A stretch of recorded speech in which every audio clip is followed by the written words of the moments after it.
The Duterte dynasty lives on sa Davao City. Mismong ang padre de pamilya na si FPRRD nanalo muling alkalde kahit na nakakulong sa The Hague. Yan ang agenda report ni Attorney Karen Jimeno live mula sa Davao City. Attorney Karen, naproklama na ba ang mga nanalo dyan sa Davao? Yes, magandang gabi, Pinky. Officially proclaimed na ng Davao City Board of Canvassers sina former President Rodrigo Duterte at Sebastian Duterte bilang mayor at vice mayor respectively ng Davao City. Pinatunayan ng pamilyang Duterte na sa Davao na nanatiling malakas ang kanilang pamilya sa politika. Out of 1,6,592 registered voters, landslide win si FPRRD na nakakuha ng mahigit 600,000 votes sa mga Davaoeños.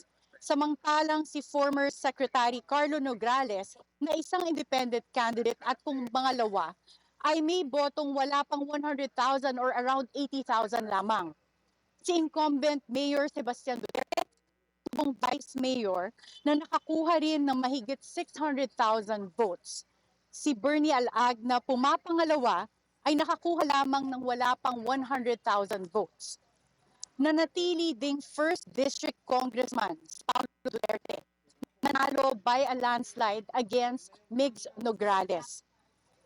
Pero sa kabila ng maraming Duterte supporters na dumating kanina sa proclamation na na-witness namin, no-show sina Congressman Pulong at Vice Mayor Baste. Pero dumating naman si Rodrigo Duterte II na nanalong konsehal at pamaster siya ng konsehal at si Omar Duterte na nanalong 2nd District Representative ng Davao City. Si Omar at si Rodrigo Duterte II or may palayaw na Rigo ay mga anak ni Congressman Pulong Duterte at humarap sila kanina sa media.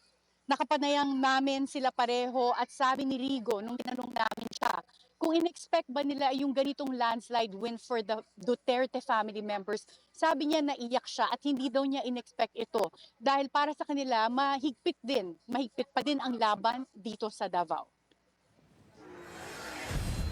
Pinky?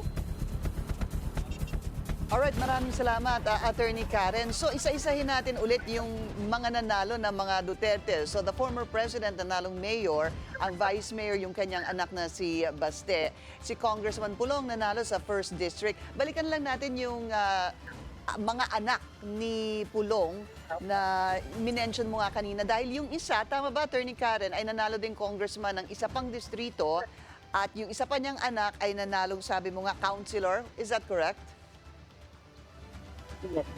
Tama yan, Pinky. So si Omar Duterte na anak nga rin ni Congressman Pulong Duterte nanalo na kongresista sa 2nd District ng Davao City. Habang si Rodrigo Duterte II o si Rigo ay nanalo bilang konsehal City Council ng 1st District.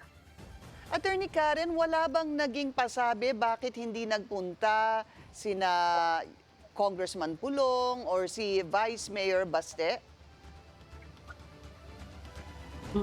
Natanong din si Rigo tungkol dyan, Pinky. At ang sabi naman ni Rigo ay pinaubayan na ni Congressman Pulong niya yung pagpunta at hindi raw makakadalo. Pero hindi niya sinabi ko anong dahilan kung bakit hindi nakapunta si Congressman Pulong.